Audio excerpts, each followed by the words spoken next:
tardes para todos y todas. Mi nombre es Giovanna Patiño, hago parte de la Corporación Colombia Somos Todos y Todas. Les damos la bienvenida a este foro virtual de inclusión, familia y sexualidad de personas LGBTI más H en Colombia. Les contamos que nuestro objetivo de hoy es visibilizar el trabajo que se ha venido desarrollando a lo largo de estos casi 11 años con la Universidad Cooperativa de Colombia y con algunas profesionales del área de psicología, tanto en el departamento del Meta como en el departamento del Valle del Cauca, en Jamundí Valle. De otro lado, visibilizar las diferentes perspectivas y acciones de inclusión de la población LGBTI desde el contexto de familia, con la identificación de los estresores psicosociales, así como los mitos que se generan en cuanto a formación en educación sexual a los niños en su primera infancia y los temas de bullying y matoneo en la escuela. Para ello contamos con 3 profesionales, la doctora Rosa Isis Zamudio González, psicóloga especializada en educación, especialista en gerencia de recursos humanos, magíster en educación, docente de investigación del programa de psicología de la Universidad Cooperativa de Colombia del campus Villavicencio, asesora de proyectos de investigación, quien ha desarrollado a lo largo de estos 11 años toda una serie de conocimientos, investigaciones en temas relacionados con población LGBTI, familia, estresores psicosociales, donde ha presentado estas ponencias a nivel nacional e internacional. También nos acompaña la doctora Ingrid Joana Jiménez Garzón, profesional en psicología con una especialización tecnológica en gestión del talento humano, por competencias con una gran y vasta experiencia en el área social, con población vulnerable, niños, niñas, adolescentes, familia y coordinadora de proyectos de este ámbito. También cuenta con experiencia en el área docente de educación para adultos y carreras técnicas. Por último, la profesional Vanessa Valencia Castro, doctora en psicología con experiencia en psicología educativa y administración del talento humano, quien ha desarrollado trabajos en campo ya directamente en temas de bullying y matoneo. Les damos la bienvenida a todos ustedes y le damos paso a la doctora Rosa Isis que nos cuente un poco más de quién es ella, su experiencia y su trabajo. Buenas tardes, Giovanna, doctora Ingrid, doctora Vanessa. Pues para mí es muy halagado estar con ustedes compartiendo donde se ha llevado un trabajo desde hace muchos años. Como lo acaba de decir Giovanna, yo soy psicóloga desde hace muchísimos años. Pues he podido trabajar desde la educación en la universidad, en varias universidades. En la actualidad me desempeño como docente investigadora de la Universidad Cooperativa Campus Villavicencio, donde he realizado varias investigaciones relacionadas con la población del LGBTI en temas como ha sido de familias homoparentales, estresores psicosociales, padres que tienen hijos de homosexuales, ya sean hijos gays o lesbianas.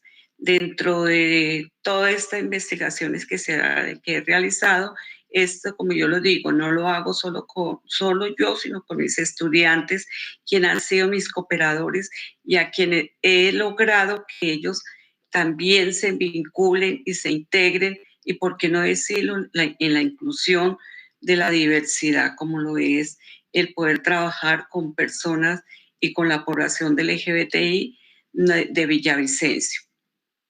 Otro aspecto fundamental que yo quiero mencionar es, pues en la actualidad, yo estoy terminando mi doctorado, ya estoy candidata a doctorado, y mi investigación es la complejidad en las estructuras y funciones de las familias homoparentales de Villavicencio, donde pude como dar ese reto de cómo el género y sobre todo con la población del LGBTI se puede trabajar desde esta línea que no la tenía en la universidad con la que yo pude realizar mi doctorado. Pues de verdad que considero que parte importante de la formación de nosotros como psicólogos, en donde a través de mi experiencia, aunque nos dicen y cuando nos formamos en nuestra profesión, es que nosotros estudiamos la psique del ser humano. Sí, estudiamos la psique del ser humano, pero más la condición del ser humano en sus diferentes contextos. Por eso yo me dediqué a trabajar desde hace más de 10 años el tema de familias homoparentales. Otro aspecto también que yo quiero mencionar, no solo en Villavicencio se ha podido demostrar qué pasa con las familias homoparentales, sino también a nivel internacional y regional, y por qué no decirlo, nacional. He tenido la oportunidad y sentirme también muy orgullosa de cómo la academia se está vinculando. Ya nos empezamos desde la Universidad Cooperativa, he escuchado en otras instituciones, pero lo hacen de una forma tímida. Nosotros no, nosotros como universidad, abrimos el espacio, abrimos los espacios, de ahí a la Corporación de Colombia Somos Todas y Todas, donde prácticamente nació de ese trabajo que iniciamos desde en el 2008, 2009, a finales del 2008-2009, que iniciamos todo este trabajo con Joana, con Marisela, quien fueron las personas que dieron el primer paso para poder entrar a la academia. Bueno, doctora Rosa Isy, le agradecemos por su presentación. Ahora le damos paso a la doctora Joana, que nos cuente un poco más de ella, quién es y cómo se ha integrado este equipo de la Corporación Colombia Somos Todos y Todas durante este tiempo. Doctora Joana, es suya la palabra. Como ya lo mencionaste, soy profesional en psicología. Soy especialista en talento humano por competencias. Actualmente curso una especialización en desarrollo integral de la infancia y de la adolescencia. Bueno, el trabajo en la corporación fue casualidad o causalidad, podríamos decir que va de la mano. Conocí precisamente a una de ustedes en un ámbito laboral con niños y niñas y me causó mucha curiosidad y quise vincularme a esa gran labor que ustedes realizan por una población que siempre he pensado que a los seres humanos nos aterra lo diferente, ¿no?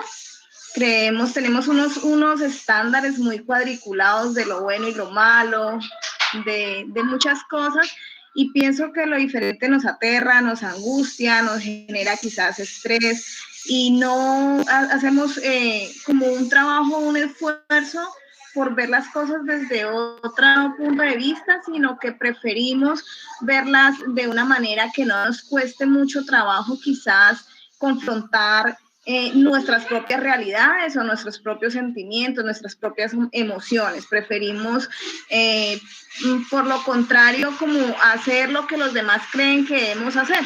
Entonces, ustedes me dieron la oportunidad de vincularme.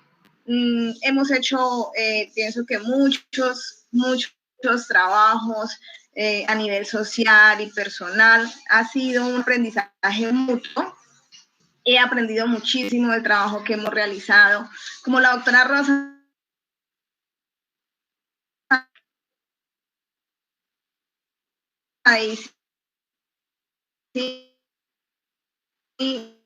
lo dijo, la cadena de todo esto, mucha información, ¿sí? La academia se ha quedado corta y para mí Colombia Somos Todos y Todas ha sido una gran academia, un gran aprendizaje porque me ha dado la oportunidad de descubrir de manera vivencial, interactuando, apreciando y viviendo con ustedes todos estos aspectos de una población que también hace parte de nuestra sociedad y que por ser diversa no quiere decir que está aislada, por lo contrario, queremos vincularla. Entonces, eso para mí ha sido un aprendizaje interesante, me ha aportado mucho vida personal y profesional. Yo trabajo con programas de primera infancia, adolescentes, familias, y poder orientar a muchas familias en procesos tan complejos como es cuando una familia descubre que su hijo tiene una identidad sexual, ha sido como un plus a mi carrera profesional. Ha sido maravilloso porque pienso que quizás antes de tener la experiencia que tengo con Colombia Somos Todos y Todas, no lo hubiera podido hacer de una manera asertiva como lo hago ahora de la propia experiencia. Gracias, doctora Joana. Y pues, como usted bien lo menciona y lo menciona la doctora Rosales, y esto ha sido un gana-gana para todos porque se ha avanzado en materia de derechos, se ha hablado de inclusión, se han hecho simposios internacionales, foros con la Universidad Cooperativa y hemos podido avanzar en esta lucha de los derechos del sector LGBTI. Adicional a esto, pues venimos trabajando con la policía, con los docentes en las diferentes instituciones educativas, formándolos también de la mano con ustedes en temas de derechos, y hemos creado programas pedagógicos aquí para el municipio, donde también se ha avanzado en políticas públicas a nivel departamental, nacional. Agradecemos su intervención y pues continuamos con este foro virtual para que todas las personas conozcan un poco más de qué es la población LGBTI y cómo es su inclusión, la familia, desde el campo social y psicológico. Bueno, doctora Rosales, si entremos en materia, ¿cómo son los patrones de crianza de las familias homoparentales? ¿Son iguales a las heterosexuales? Y dos, ¿por qué o desde hace cuánto viene trabajando en ello? En cuanto a la experiencia y a todos los trabajos que yo he venido realizando en la universidad, y como yo les decía desde un comienzo, esto es hace más de 10 años en donde se inició este trabajo junto con la creación de Colombia Somos Todos y Todas, nos llevó a entender la relación que podía existir entre dos parejas del mismo sexo que podían tener hijos, ya fueran biológicos o adoptivos. Yo siempre cuento la experiencia. Esta experiencia no fue idea mía, fue de un estudiante de la universidad, en donde él se acerca y me dice que él quería trabajar en la investigación porque él conocía unas amigas que tenían una niña. Y esa niña pues era adoptada, pero que él no entendía cómo era que se podía crear una niña dentro de una pareja del mismo sexo. Entonces, cuando yo le digo, esto era para el grado, para poder obtener el grado de él, dije, sí, necesitamos hacerlo, pero con otros compañeros, porque aquí en la universidad, pues prácticamente tú solo. Y a mí me genera la siguiente pregunta y se la hago a él. A ver, cuéntame, ¿y por qué tú te diriges a mí, siendo yo en edad la más vieja que estoy en la universidad y el tiempo que yo llevo también en la universidad? Me dijo, porque he hablado con una profesora, con otra profesora, y una me dijo, no, es que a mí no me gusta trabajar esos temas. Otra me dijo, no, yo no tengo tiempo. Es decir, como él me lo manifestaba después, existía el rechazo a trabajar temas sobre la homoparentalidad en sí. Cuando empezamos a trabajar y nos dimos cuenta cuáles eran aquellos patrones de crianza, como es la autoridad, la autonomía, los padres que son permisivos, aquellos padres que son autoritarios, aquellos padres que son autoridad, que nosotros conocemos desde las familias heterosexuales, pero cómo podría ser en las familias homoparentales. Cuando estuvimos haciendo ya el estudio de campo, que tú sabes muy bien, Joana, fuiste parte también de ese estudio de campo, ustedes fueron parte del estudio de campo, y cómo era trabajar con niños biológicos o adoptivos, y cuando nos encontramos nosotros nos dimos cuenta que ir allí o hacer las observaciones, hacer las entrevistas a ustedes, hacer la entrevista a la pareja, porque fue una pareja gay también, que su niño era biológico, pudimos darnos cuenta que los patrones de crianza son lo mismo y los niños no se afectan en ningún momento, porque a veces se cree de que de pronto los niños también se van a afectar y que esos patrones no, es que son permisivos. No, están los mismos patrones de crianza que se ejercen en las familias heterosexuales. Es igual, no presenta ningún cambio, no es que se va. Entonces, el niño va a ser el niño que de pronto que pesar por tener una pareja del mismo sexo, entonces el niño lo vamos a malcriar, lo vamos a rechazar o lo vamos a exigir más. Esto no es así y vuelvo y repito, la experiencia, el trabajo que he venido llevando desde hace 10 años, lo he ido comprobando porque es que yo lo estoy comprobando y junto con los estudiantes con los que he trabajado. Gracias, doctora Rosaísi, por su intervención y le damos paso a la doctora Joana con esta pregunta. ¿Qué es la educación sexual en la primera infancia y por qué es tan importante esto en esa etapa de la vida? La infancia es una serie de aprendizajes que se dan durante el diario vivir de los niños y de las niñas en los diferentes escenarios donde transcurre su vida, que debe tener como objetivo su desarrollo integral, pero como sujetos de derecho, ¿sí? Para que crezcan de una manera sana, feliz y responsable, conociendo su cuerpo, aceptando su cuerpo, cuidando a su cuerpo, que es lo más importante, conociendo y valorando la diferencia. Entonces la educación sexual es todas aquellas acciones que emprendemos inicialmente desde la familia, pero que poco a poco, a medida de que el ser humano va creciendo y va pasando por diferentes etapas, pues también empieza a ser responsabilidad de otros actores como la sociedad, como el colegio, como las universidades, bueno, los diferentes entornos donde ellos desarrollan. Entonces, eso es la educación sexual en la primera infancia. Todas estas acciones, todos estos aprendizajes, todas estas vivencias y todos estos conocimientos que el niño empieza a percibir desde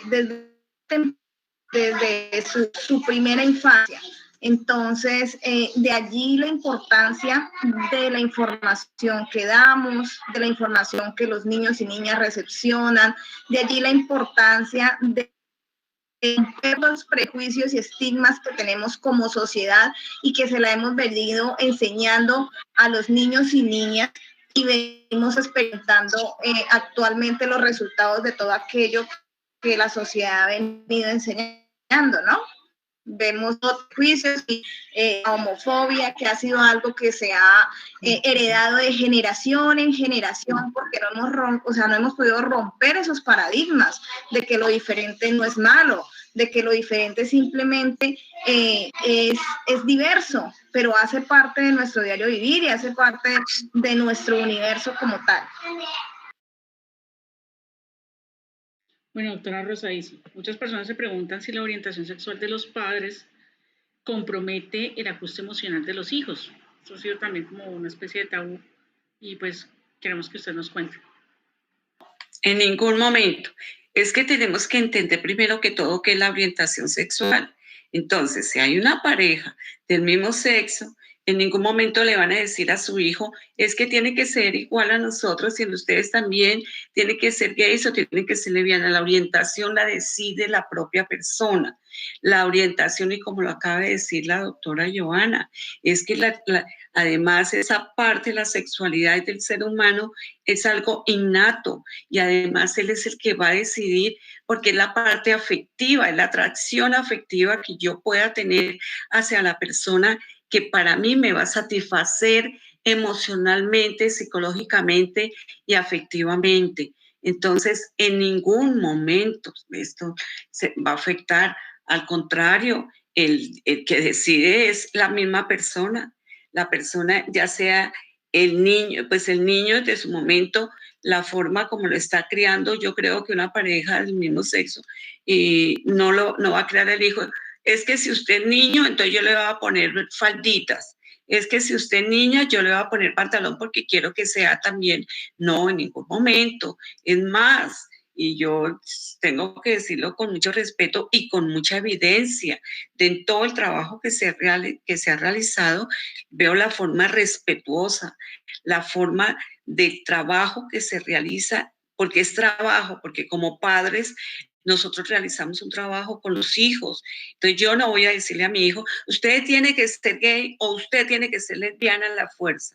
No, esto no es así. Cada uno elige su orientación sexual y después viene la identidad sexual como tal, que me va a identificar. En ningún momento yo voy a perder la esencia de ser hombre o de ser mujer, que a veces nosotros es lo que en la misma sociedad nos discutimos cuando nos dicen, usted es hombre, es mujer, es de género femenino o género masculino o de otro, ¿no? La esencia biológica, la esencia estructural como ser humano de que nacimos, es hombre o es mujer. Entonces, en ningún momento la orientación sexual va a definir ni la pareja de mamás o la pareja de papás. La decide la persona, de ella es la que decide, porque goza de unos elementos psicológicos, de unos elementos afectivos, de unos elementos sociales que son los que le van a permitir decidir su orientación sexual. Doctora Johanna, buenas tardes nuevamente. Cuéntenos entonces cómo es esto de los mitos y verdades sobre el tema de educación sexual en la primera infancia. Bueno, Johanna, sí, algunos mitos e ideas que son falsos han circulado con fuerza en nuestra cultura. Estas ideas han generado restricciones a la libre expresión y al pleno desarrollo de la sexualidad, causando mucho sufrimiento en el ser humano. Y eso no solamente vamos a hablar si es en la población LGBT, porque los heterosexuales también, de alguna manera, hemos como sufrido las consecuencias de todos esos mitos, porque no nos ha permitido tener una libre expresión y desarrollo de nuestra sexualidad, porque siempre se ha visto como algo malo y algo pecaminoso. Entonces, sobre la educación sexual infantil también hay muchos mitos. Vamos a ver algunos.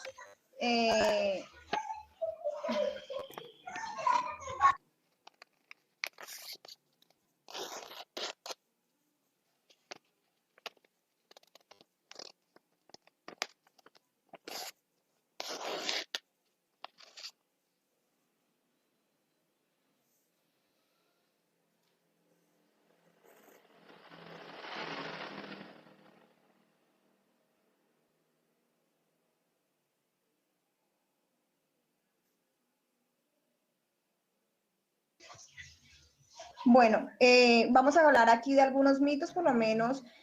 Uno de los mitos que son más comunes entre los padres es que cuando proponemos hablar de la educación sexual en la infancia, ya viene que le vamos a enseñar a los niños y a las niñas a tener sexo. ¿Cómo se debe tener sexo? Es una idea absolutamente errada. La educación en la primera infancia tiene que ir encaminada al conocimiento, autorreconocimiento del esquema corporal, al conocimiento de las zonas, de las partes íntimas de su cuerpo, pero el conocimiento no corporal, el conocimiento conceptual de que son sus partes íntimas y que nadie tiene que tocarlas, ni nadie tiene por qué inducirlo a tocar las partes íntimas de otra persona, ¿sí? Cometemos muy frecuentemente el error de reemplazar los nombres de las partes del cuerpo. Entonces, yo nunca me explico por qué no le cambiamos el nombre a una rodilla, o a la oreja, o a la nariz. En cambio, a las partes del cuerpo siempre le estamos buscando otros nombres, como haciendo ver que es algo tan malo que tenemos que buscar un nombre para reemplazarlo, ¿sí? Y es un error común que se comete durante la crianza de los niños y de las niñas. Otro de los mitos es que la educación sexual debe empezar a tratarse en la etapa de la adolescencia, y eso también está mal, es erróneo, es falso, porque la educación sexual se debe dar de la primera infancia, que la sexualidad es algo innato y natural en el ser humano. El ser humano, a través del desarrollo, del paso de los años y de sus diferentes etapas, va a tener ciertas curiosidades acerca de la sexualidad y deben irse resolviendo en esas mismas etapas. Entonces, al niño o al niña hay que ir respondiendo a sus preguntas y a sus inquietudes acorde a su edad, acorde a sus conocimientos previos, pero no se debe creer que solamente es un tema de la adolescencia, debe darse desde la primera infancia. Otro de los mitos que encontramos es que si yo le hablo a mi hijo, estoy casi que dando permiso para que inicie su vida sexual activa. Y eso también es falso. Si yo como padre o en mi familia a mis hijos le he dado unas buenas bases, le he hablado de sexualidad, durante la infancia encaminé esos conocimientos en el tema de prevención del abuso sexual, le he venido dando que viene adquiriendo acorde a su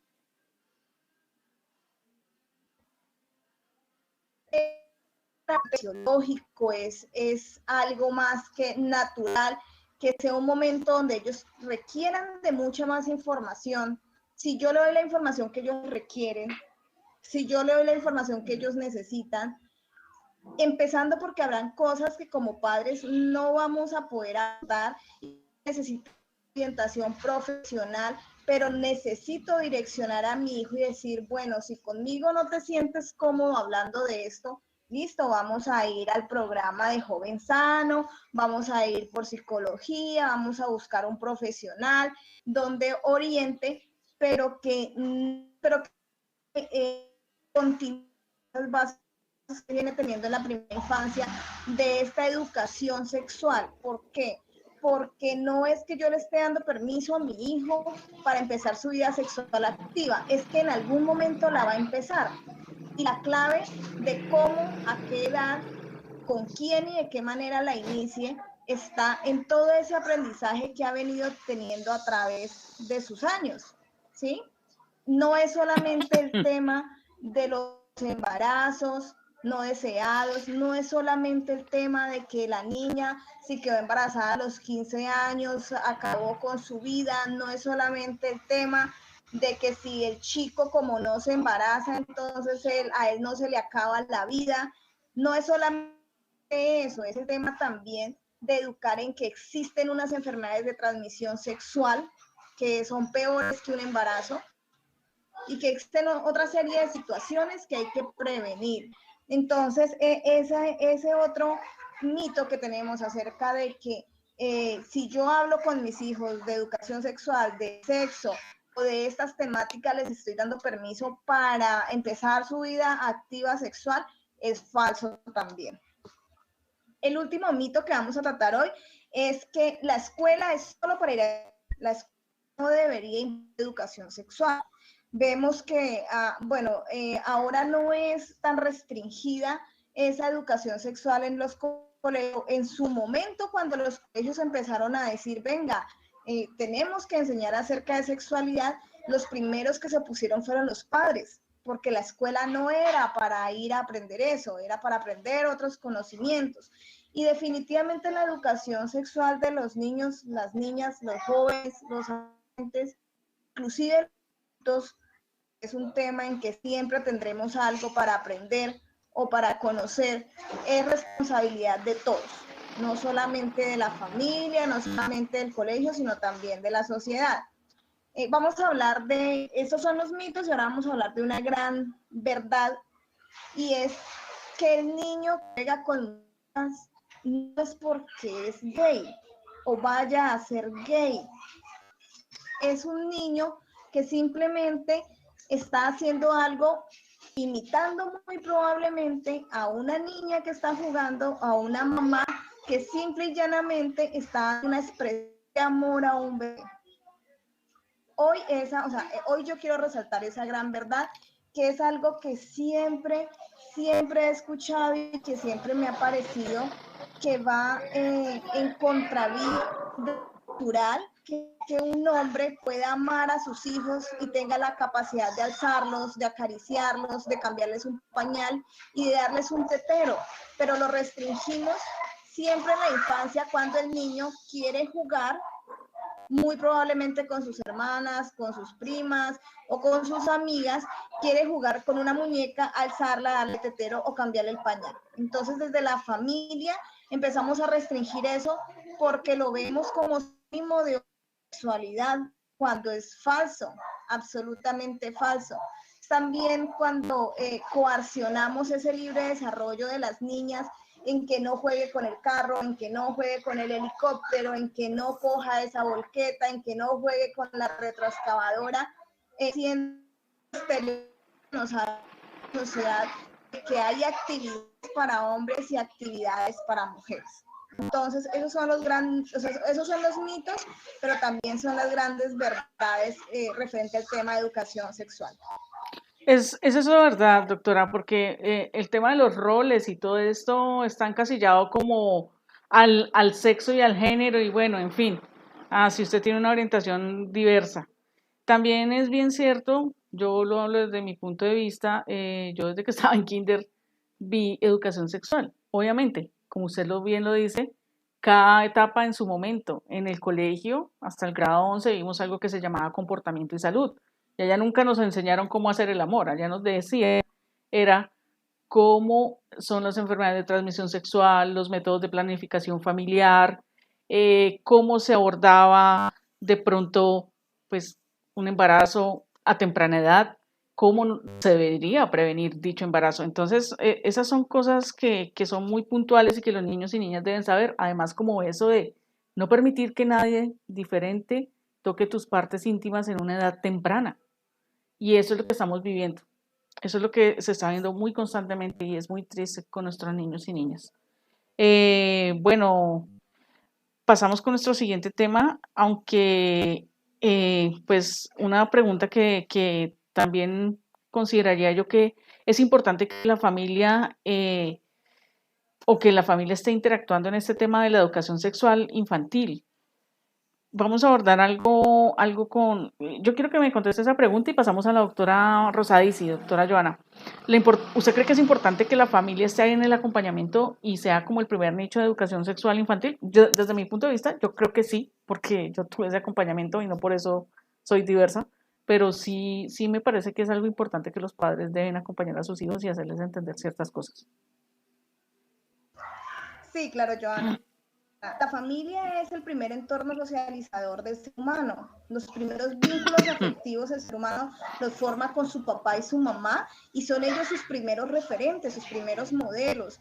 Por eso es tan importante el acompañamiento de la familia, no solo en la temática de la educación sexual, como teoría, sino como práctica. Y como práctica, otra vez, traigo a colación que no es enseñar a hacer el amor, es enseñarles por medio del ejemplo. Es enseñarles cuando no tenemos prejuicios, es enseñarles cuando no hacemos énfasis en que lo diverso es malo, es enseñarles con el respeto, cuando yo no comparto algo, pero respeto la decisión de esa persona, ¿sí? No comparto la postura, no, en la práctica no lo haría, pero lo respeto porque es la forma de vida de esa otra persona y claro, la familia es fundamental en esa educación en la sexualidad.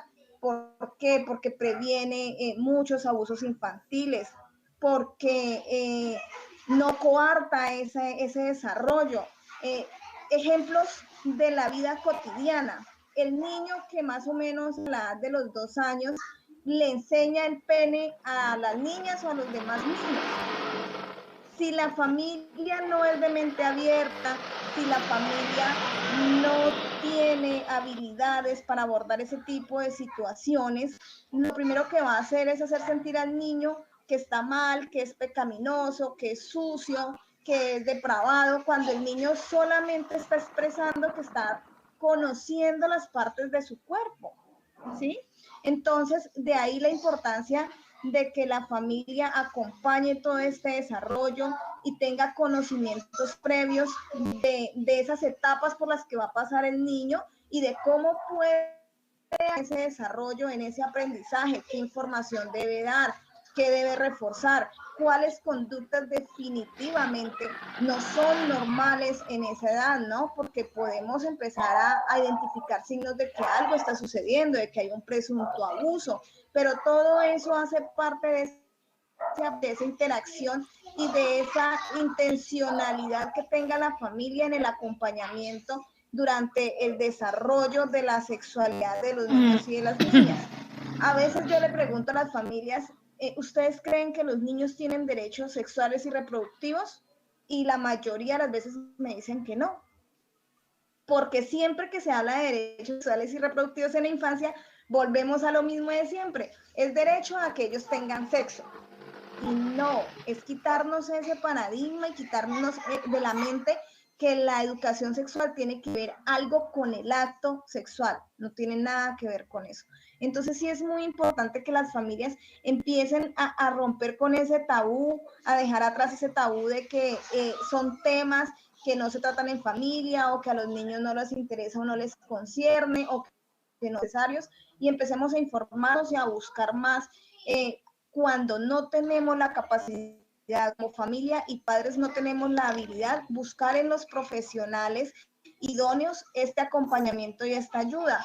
Hoy en día es muy fácil a través de la EPS acceder a la consulta en psicología para que nos orienten como padres, y es lo que tenemos que empezar a hacer, porque no sé, es más fácil ir a preguntarle a la vecina, a la amiga, a la hermana, a la cuñada, al papá, a la mamá, que vienen arrastrando con esos mismos mitos y con esas mismas creencias. Entonces terminamos reforzando siempre lo que hemos venido dándonos cuenta que es un patrón errado de educación sexual infantil. Gracias, doctora Joana. Bueno, doctora Rosa Daisy, en lo que usted ha trabajado ha hablado mucho también del tema de los estresores hacia la población LGBTI.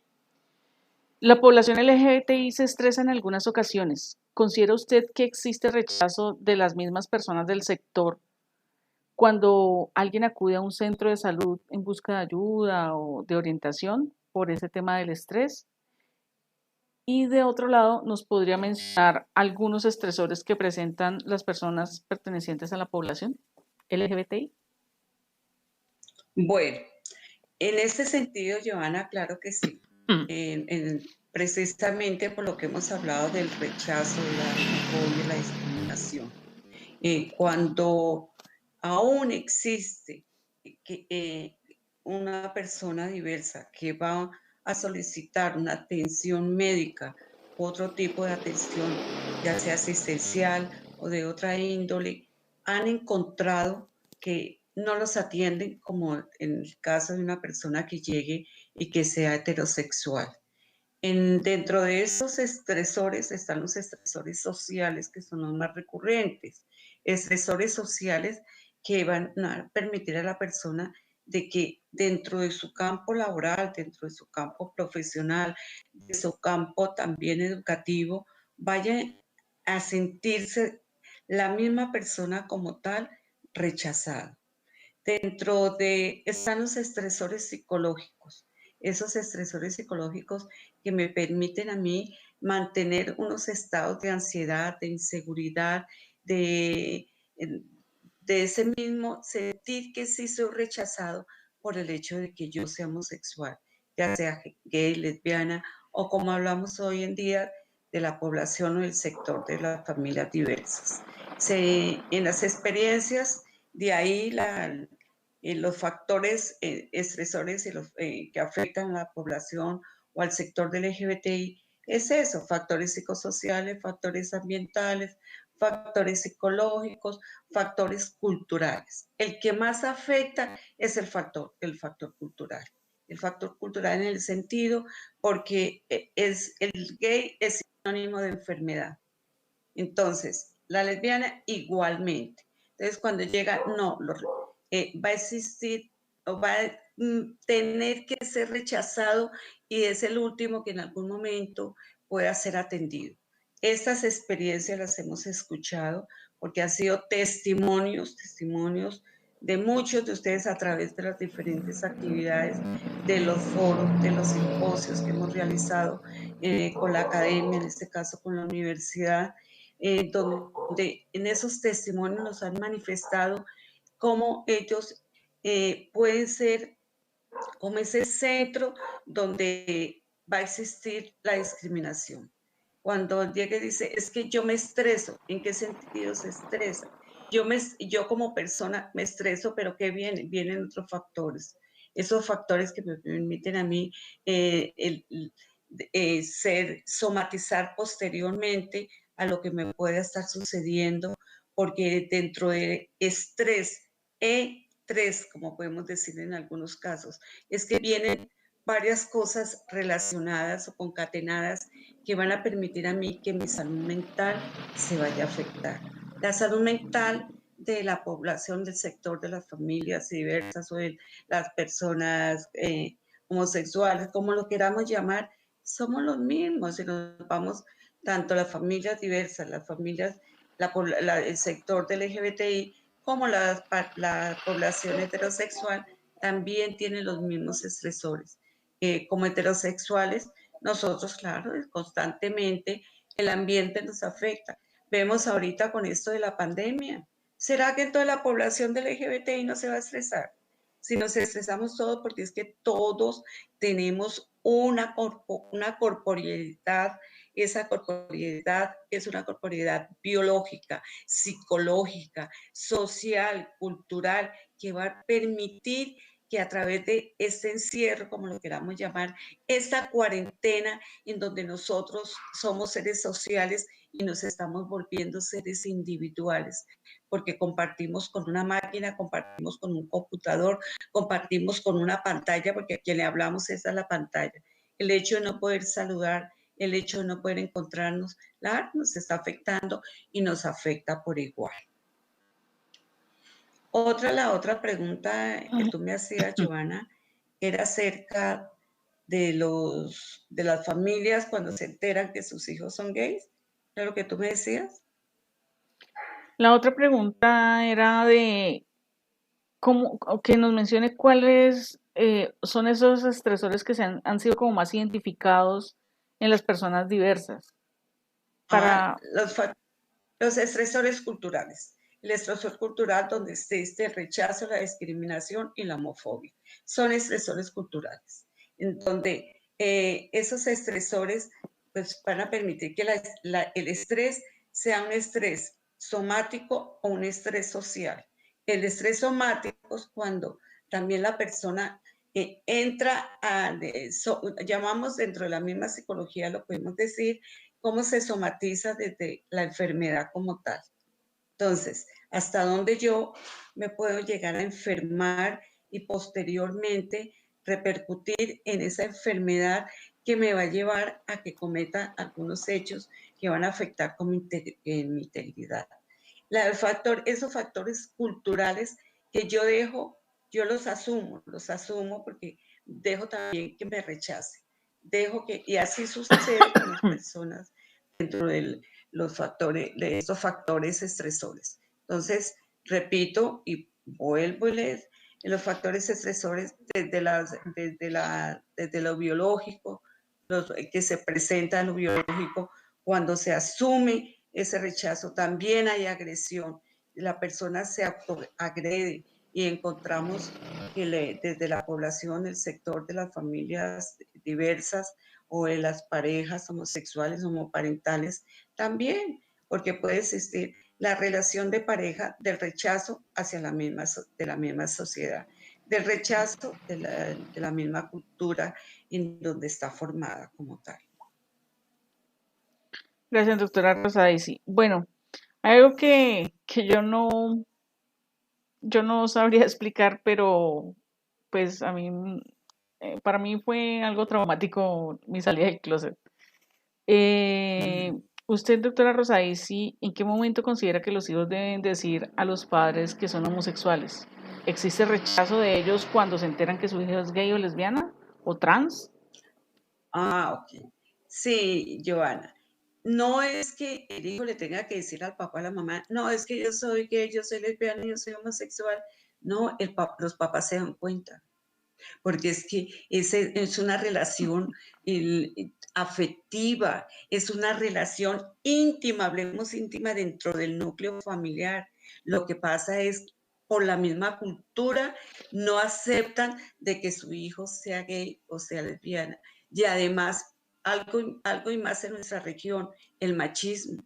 Ese machismo en donde el papá quiere que si es hombre, tiene que ser el que va ahí, es capaz de dominar el caballo de nuestra cultura, que es el coleo, y entonces si no lo hace, y si el muchacho tiende a decir, no, es que a mí no me gusta el coleo, yo no tengo por qué ser llegar a ser coleador, o no tengo por qué ir al campo a sembrar la tierra, o no tengo por qué estudiar tal carrera que usted quiera que yo la estudie. No, la familia se da cuenta. En una investigación que hicimos con los estudiantes, ellos consultaron a varias familias donde eran sus hijos gays. Se encontró en un comienzo el rechazo, en un inicio el rechazo.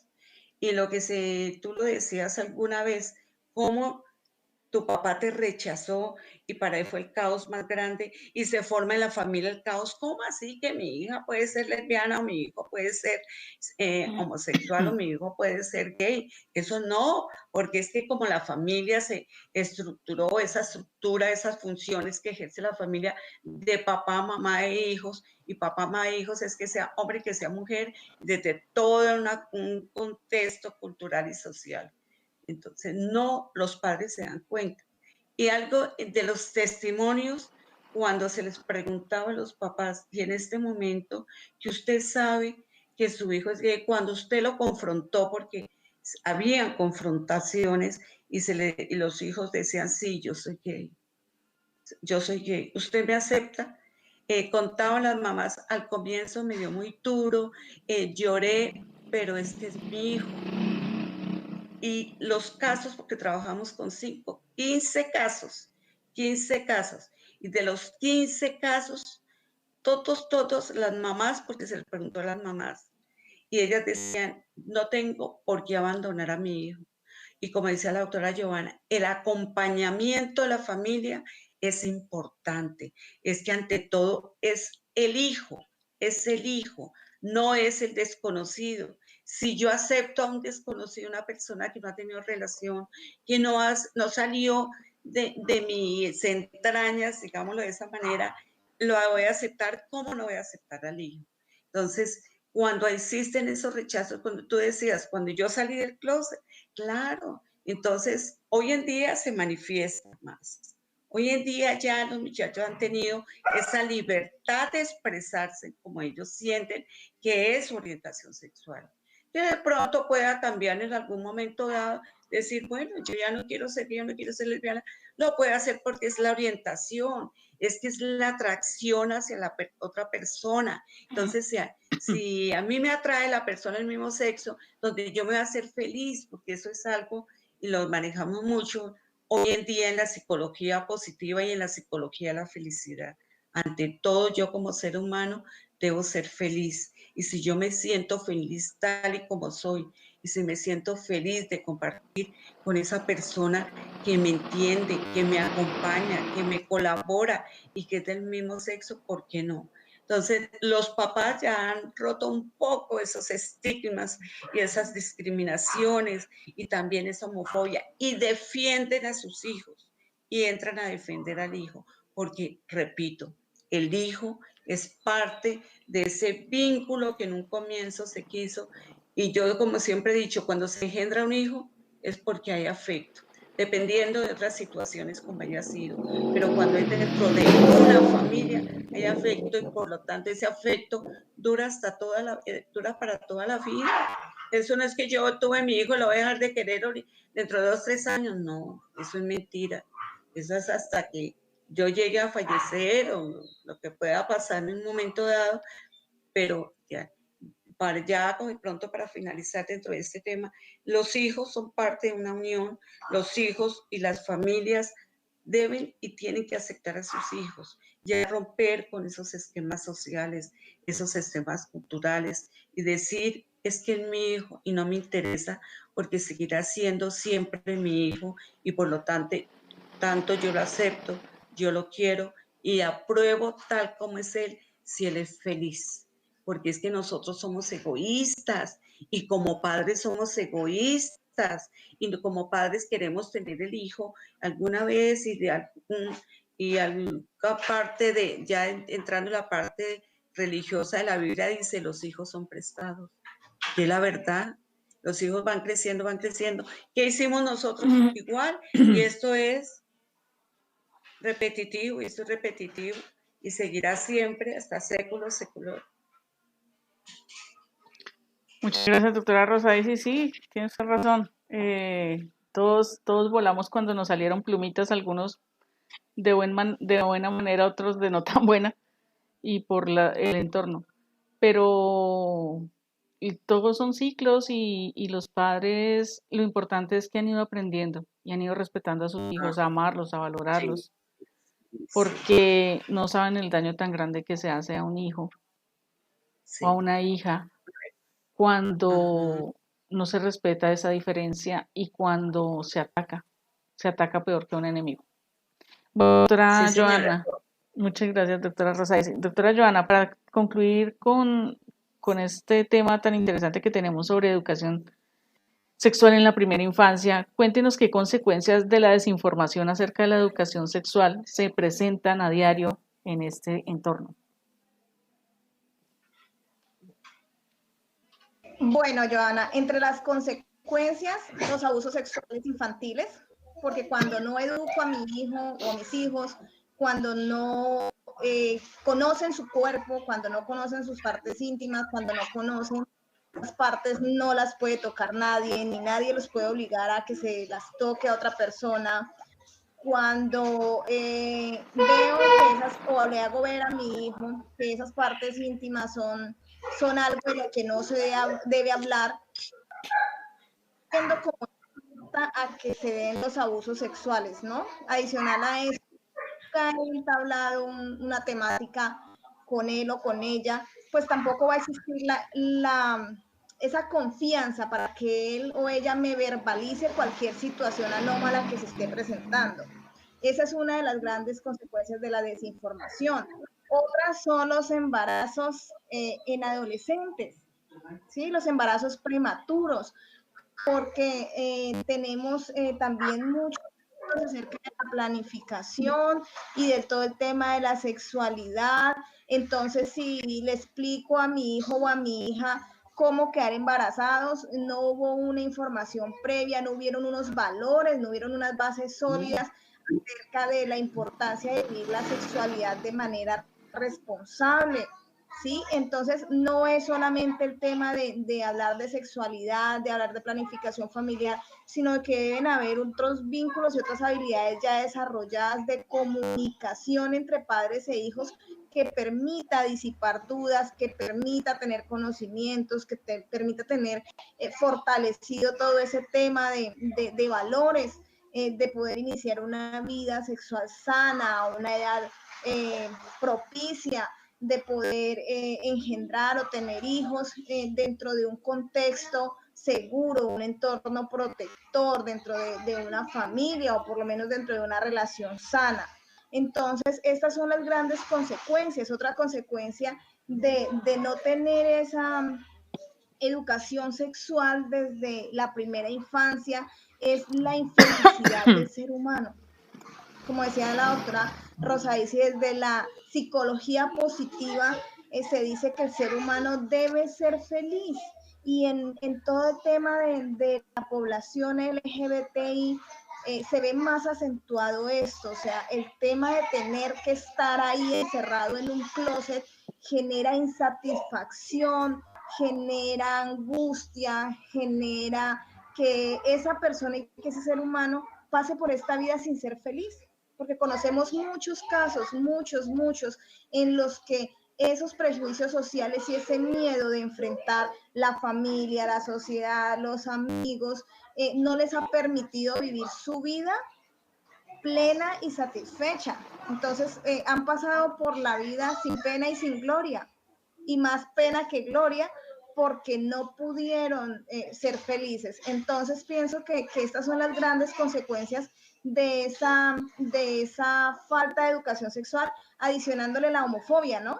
Porque cuando no hay una educación sexual, porque cuando no hay unas ideas de respeto, unas bases sólidas de respeto, pues también la homofobia es una de las consecuencias de esta falta de educación sexual en la infancia, porque no nos enseñan que lo diverso también está bien, también hace parte de nuestro mundo, de nuestra sociedad, y que así no compartamos esas ideas, debemos respetarlas como principio fundamental de convivencia social.